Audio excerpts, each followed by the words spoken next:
Hello students, आइए सुनते हैं ध्रुव स्वामिनी नाटक का पाठ भाग 5। बच्चों, अभी तक हमने ये जान लिया था कि जो चंद्रगुप्त है उसको ये बात पता चल गई कि शकराज जो दूसरे देश का राजा है, दूसरे जगह का प्रदेश का, उसने ध्रुव स्वामिनी को बुलवाया है संधि की शर्त में। जो ध्रुव स्वामिनी है उसको उसके राज्य में भेजने के लिए रामगुप्त से कहा है। तो ये थोड़ा सा मैंने देखिए, चंद्रगुप्त आवेश से यह नहीं हो सकता, तो उसको ये सुनकर गुस्सा आ जाता है। जिस मर्यादा के लिए, जिस महत्व को स्थिर रखने के लिए मैंने राजदंड ग्रहण न करके अपना मिला हुआ अधिकार छोड़ दिया, उसका यह अपमान। यानी कि ये आपको पता ही है कि चंद्रगुप्त ने जो है ना राज्य छोड़ दिया, अपनी ध्रुव स्वामिनी को भी छोड़ दिया रामगुप्त के लिए, और वो कह रहा है कि भी आज उसी का अपमान। मेरे जीवित रहते आर्य समुद्रगुप्त के स्वर्गीय गर्व को इस तरह पद दलित न होना पड़ेगा। ठहर कर, और भी एक बात है। मेरे हृदय के अंधकार में प्रथम किरण सी आकर जिसने अज्ञात भाव से अपना मधुर आलोक ढाल दिया था, उसको भी मैंने केवल इसीलिए भूलने का प्रयत्न किया। सहसा चुप हो जाता है। यानी कि वो अपने मन की बात कहना चाहता है कि भी मेरे मन के अंधकार में जिसने किरण के समान आकर रोशनी पैदा की थी, और फिर वो चुप हो जाता है कि मैं अपने मन की बात क्यों कह रहा हूं। तो ध्रुव स्वामिनी समझ जाती है और वो क्या कहती है, आंखें बंद किए हुए कुतूहल भरी प्रसन्नता से, हाँ हाँ कहो कहो। तो तभी जो है ना, अभी वो कुछ कहने लगे इससे पहले शिखर स्वामी और रामगुप्त आ जाते हैं। ठीक है। रामगुप्त कहता है, देखो तो कुमार, यह भी कोई बात है? आत्महत्या कितना बड़ा अपराध है। चंद्रगुप्त, और आपसे तो वह भी नहीं करते बनता। रामगुप्त शिखर स्वामी से, देखो कुमार के मन में छिपा हुआ कलुष कितना कितना भयानक है। यानी कि रामगुप्त कहता है कि भी देखो, चंद्रगुप्त चाहता है कि मैं मर जाऊं। शिखर स्वामी को ऐसी ऐसी बातें कहकर वो उसके मन में एक तरह से जहर भर रहा है। शिखर स्वामी, कुमार विनय गुप्त कुल का सर्वोत्तम गृह विधान है, उसे न भूलना चाहिए। चंद्रगुप्त व्यंग्य से हंसकर, अमात्य, तभी तो तुमने व्यवस्था दी है कि महादेवी को देकर भी संधि की जाए। क्यों? यही तो विनय की पराकाष्ठा है। तो चंद्रगुप्त व्यंग्य करता है कि भाई हाँ, तुम्हारी विनम्रता तो यही है ना कि ध्रुव स्वामिनी को भेज दो, विनम्रता दिखाओ, कोई मरे ना मराए, और जो है ना संधि हो जाए और तुम जीत जाओ। ऐसी विनय प्रवंचकों का आवरण है। तो वो कह रहा है कि ऐसी विनय दिखाने वाले लोग तो धोखेबाज होते हैं। जिसमें वह शील न हो जो परस्पर सम्मान की घोषणा करता है। का पुरुष आर्य समुद्रगुप्त का सम्मान। तो वो कहता है कि तू बड़ा कायर है, तूने अपने पिता के सम्मान की ओर भी नहीं सोचा। शिखर स्वामी बीच में बात काटकर, उसके लिए मुझे प्राण दंड दिया जाए, मैं उसे अविचल भाव से ग्रहण करूंगा, परंतु राजा और राष्ट्र की रक्षा होनी चाहिए। तो शिखर स्वामी फिर बीच में आता है और वो कहता है कि अगर कोई अपमान हुआ है समुद्रगुप्त जी का, मतलब राजा का, तो मुझे प्राण दंड दे दो, लेकिन फिर भी राष्ट्र की रक्षा करना मेरा पहला धर्म है। मंदाकिनी प्रवेश करते हुए, राजा अपने राष्ट्र की रक्षा करने में असमर्थ है, तब भी उस राजा की रक्षा होनी ही चाहिए। यानी कि रामगुप्त अपने राज्य की खुद रक्षा नहीं कर सकता, लेकिन उसकी रक्षा होनी जरूरी है ना। अमात्य, यह कैसी विवशता है? तुम मृत्यु दंड के लिए उत्सुक, महादेवी आत्महत्या करने के लिए प्रस्तुत, फिर यह हिचक क्यों? एक बार अंतिम बल से परीक्षा कर देखो, बचोगे तो राष्ट्र और सम्मान भी बचेगा, नहीं तो सर्वनाश। तो फिर वो भी व्यंग्य करती है कि तुम भी मर जाओ, ध्रुव स्वामिनी भी मर जाएगी, और सब कुछ खत्म हो जाएगा। चंद्रगुप्त, आह मंदा, भला तू कहां से यह उत्साह भरी बात कहने के लिए आ गई? ठीक तो है अमात्य, सुनो यह स्त्री क्या कह रही है। रामगुप्त अपने हाथों को मसलते हुए, दुरभिसंधि, छल, मेरे प्राण लेने का कौशल। तो वो कह रहे हैं कि तुम सारे मिलकर ऐसे षड्यंत्र कर रहे हो कि जिससे मैं मर जाऊं। चंद्रगुप्त, तब आओ हम लोग स्त्री बन जाएं और बैठकर रोएं। तो वो कहता भी ठीक है, चलो हम सारे स्त्री बन जाते हैं और रोते हैं। तभी वहां पर एक हिजड़ा आ जाता है। हिजड़ा प्रवेश करते हुए, कुमार स्त्री बनना सहज नहीं है, कुछ दिनों तक मुझसे सीखना होगा। तो वो कहता है भी स्त्री बनना इतना आसान नहीं है, पहले मुझसे ट्रेनिंग लो। सबका मुंह देखता है और शिखर स्वामी के मुंह पर हाथ फेरता है। तुम नहीं बन सकते, तुम्हारे ऊपर बड़ा कठोर आवरण है। कुमार के समीप जाकर मैं शपथ खाकर कह सकती हूँ कि यदि मैं अपने हाथों से सजा दूं तो आपको देखकर महादेवी को भ्रम हो जाए। चंद्रगुप्त उसका कान पकड़कर बाहर कर देता है।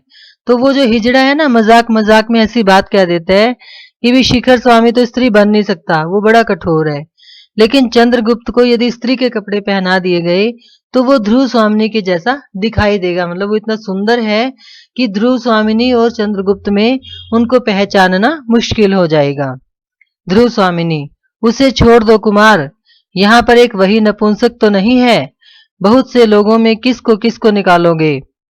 चंद्रगुप्त उसे छोड़कर चिंतित सा टहलने लगता है और शिखर स्वामी रामगुप्त के कानों में कुछ कहता है। चंद्रगुप्त सहसा खड़े होकर, अमात्य, तो तुम्हारी ही बात रही। मतलब उसके मन में ना कुछ एक कोई आइडिया आ जाता है, मतलब एक तरह से। हाँ, उसमें तुम्हारे सहयोगी हिजड़े की भी सम्मति मुझे अच्छी लगी। मैं ध्रुव स्वामिनी बनकर अन्य सामंत कुमारों के साथ शकराज के पास जाऊंगा। अगर सफल हुआ तब तो कोई बात नहीं, अन्यथा मेरी मृत्यु के बाद तुम लोग जैसे उचित समझना वैसा करना। तो चंद्रगुप्त अपना प्लान बताता है कि मैं ध्रुव स्वामिनी बनकर जाऊंगा, अगर उसको मार दिया मतलब चंद्रगुप्त जीत गया तो कोई दिक्कत ही नहीं है। चंद्रगुप्त मर गया तो वो कहता है भी उसके बाद तुम जो करो करते रहना। मतलब मैं ध्रुव स्वामिनी की रक्षा करने के लिए पहले अपने प्राणों की बाजी लगाऊंगा। ध्रुव स्वामिनी चंद्रगुप्त को अपनी भुजाओं में पकड़कर, नहीं, मैं तुमको नहीं जाने दूंगी। मेरे क्षुद्र निर्बल नारी जीवन का सम्मान बचाने के लिए इतने बड़े बलिदान की आवश्यकता नहीं। तो मतलब ध्रुव स्वामिनी कहती है कि भाई मेरे लिए तुम्हें मरने की जरूरत नहीं है, इतना बड़ा बलिदान देने की जरूरत नहीं है। रामगुप्त आश्चर्य और क्रोध से, छोड़ो छोड़ो, यह कैसा अनर्थ, सबके सामने यह कैसी निर्लज्जता। मतलब ध्रुव स्वामिनी ने चंद्रगुप्त को पकड़ा हुआ है ना, तो इसलिए रामगुप्त को गुस्सा आ जाता है और वो कहता है भी ये क्या कर रही हो। ध्रुव स्वामिनी चंद्रगुप्त को छोड़ती हुई जैसे सचेत होकर, यह पाप है जो मेरे लिए अपनी बलि दे सकता हो, जो मेरे स्नेह फिर ठहर कर, अथवा इससे क्या, शकराज क्या मुझे देवी बनाकर भक्ति भाव से मेरी पूजा करेगा। मतलब कि वो कहना क्या चाहती है कि चंद्रगुप्त को तो छूने से भी मैं चरित्रहीन हो जाऊंगी, और शकराज के पास जो तुम भेज रहे हो वो मेरी भक्ति करेगा। वाह रे लज्जाशील पुरुष। शिखर स्वामी फिर रामगुप्त के कान में कुछ कहता है। रामगुप्त स्वीकृति सूचक सिर हिलाता है। शिखर स्वामी, राजाधिराज आज्ञा दीजिए, यही एक उपाय है जिसे कुमार बता रहे हैं, किंतु राजनीति की दृष्टि से महादेवी का भी वहां जाना आवश्यक है। अब शिखर स्वामी है ना, वो फिर उसके कान में भर देता है। वो कहता है भी चंद्रगुप्त चाहे ध्रुव स्वामिनी बनकर जाए, लेकिन फिर भी हम तो फंसी जाएंगे ना, भी ध्रुव स्वामिनी तो जाएगी नहीं, तो ध्रुव स्वामिनी का वहां जाना जरूरी है। चंद्रगुप्त क्रोध से, क्यों आवश्यक है, यदि उन्हें जाना ही पड़ा तो फिर मेरे जाने से क्या लाभ, तब मैं नहीं जाऊंगा। रामगुप्त, नहीं, यह मेरी आज्ञा है, सामंत कुमारों के साथ जाने के लिए प्रस्तुत हो जाओ। तो वो जो है ना उन दोनों को ही भेज देता है। ध्रुव स्वामिनी, तो कुमार, हम लोगों का चलना निश्चित ही है, अब इसमें विलंब की आवश्यकता नहीं। चंद्रगुप्त का प्रस्थान। ध्रुव स्वामिनी मंच पर बैठकर रोने लगती है। तो मतलब कुल मिलाकर अब ये हो गया कि ध्रुव स्वामिनी और चंद्रगुप्त वो दोनों ही अब शकराज के पास जाने वाले हैं। रामगुप्त, अब यह कैसा अभिनय, मुझे तो पहले से ही शंका थी, और आज तो तुमने मेरी आंखें भी खोल दी। मतलब वो कह रहा है कि भाई मेरे को तो पहले ही शक था कि तू चंद्रगुप्त से प्यार करती है, और आज तो मेरी आंखें खुल ही गई। ध्रुव स्वामिनी, अनार्य निष्ठुर, मुझे कलंक कालिमा के कारागार में बंद कर मर्म वाक्य के धुएं से दम घोंट कर मार डालने की आशा न करो। आज मेरी असहायता मुझे अमृत पिलाकर मेरा निर्लज्ज जीवन बढ़ाने के लिए तत्पर है। उठकर हाथ से निकल जाने का संकेत करते हुए, जाओ, मैं एकांत चाहती हूँ। मतलब वो कहते हैं कि तुम्हारी बातें सुनने का अब मुझे कोई रुचि नहीं है, तुम यहां से निकल जाओ। शिखर स्वामी के साथ रामगुप्त का प्रस्थान। अब क्योंकि उसका भी काम हो गया है ना, इसलिए वो भी चला जाता है चुपचाप। ध्रुव स्वामिनी, कितना वो सोच रही है, मतलब जब उसने चंद्रगुप्त को स्पर्श किया था, उसको बाहों में लिया था, तो उस बात को सोच रही है वो कितना अनुभूतिपूर्ण था वह एक क्षण का आलिंगन, कितने कितने संतोष से भरा था। यानी कि एक पल के लिए जब ध्रुव स्वामिनी ने चंद्रगुप्त को अपने आलिंगन में लिया तो उसको लगा कि उसको कितनी संतुष्टि की प्राप्ति हुई। नियति ने अज्ञात भाव से मानो लू से तपी हुई वसुधा को क्षितिज के निर्जन में सायंकालीन शीतल आकाश से मिला दिया हो, कि जैसे लू से तपती हुई धरती को कोई ठंडी हवा मिल जाए, वैसी ही संतुष्टि का अनुभव ध्रुव स्वामिनी को हुआ। ठहर कर, जिस वायु विहीन प्रदेश में उखड़ी हुई सांसों पर भी बंधन हो, अर्गला हो, मतलब कुंडी लगी हो, लोक लगा हो, जंजीर लगी हो, वहां रहते रहते यह जीवन असह्य हो गया था। मतलब कि मेरे को, मतलब जो ध्रुव स्वामिनी है उसको उस राज्य में रहते रहते बहुत, मतलब वो दुखी हो गई थी। तो भी मरूंगी नहीं, कहती फिर भी मैं मरूंगी नहीं, संसार के कुछ दिन विधाता के विधान में अपने लिए सुरक्षित करा लूंगी। कुमार, तुमने वही किया जिसे मैं बचाती रही। तुम्हारे उपकार और स्नेह की वर्षा से मैं भीगी जा रही हूं। ओहो, हृदय पर उंगली रखकर, इस वक्ष स्थल में दो हृदय हैं क्या?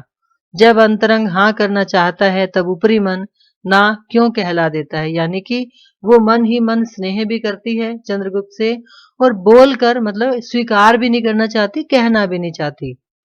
चंद्रगुप्त प्रवेश करके, महादेवी हम लोग प्रस्तुत हैं, किंतु ध्रुव स्वामिनी के साथ शक शिविर में जाने के लिए हम लोग सहमत नहीं।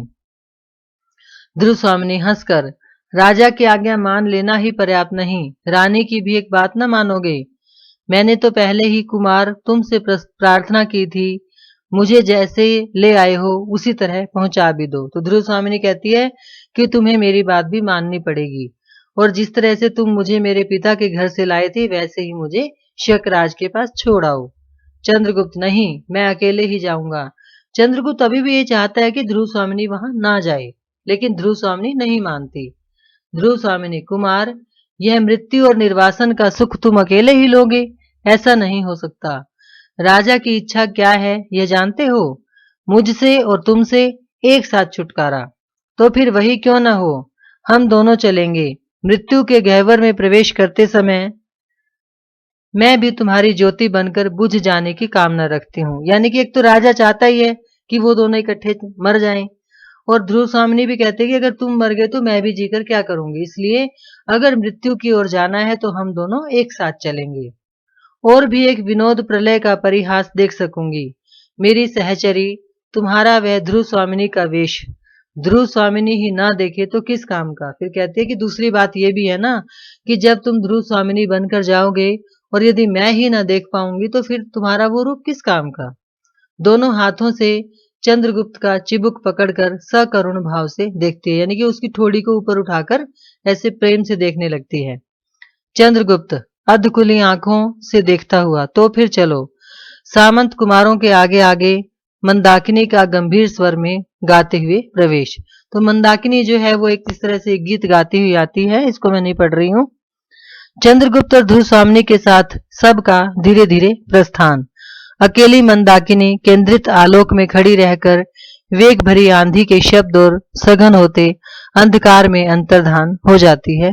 दृश्यांतर, यानी कि यहाँ पर क्या होता है, अब इस नाटक का पहला दृश्य खत्म हो गया। यानी कि यहाँ पर अब क्या हुआ, ये निर्णय हो गया कि चंद्रगुप्त और ध्रुव स्वामिनी वो दोनों ही शकराज के पास जाएंगे।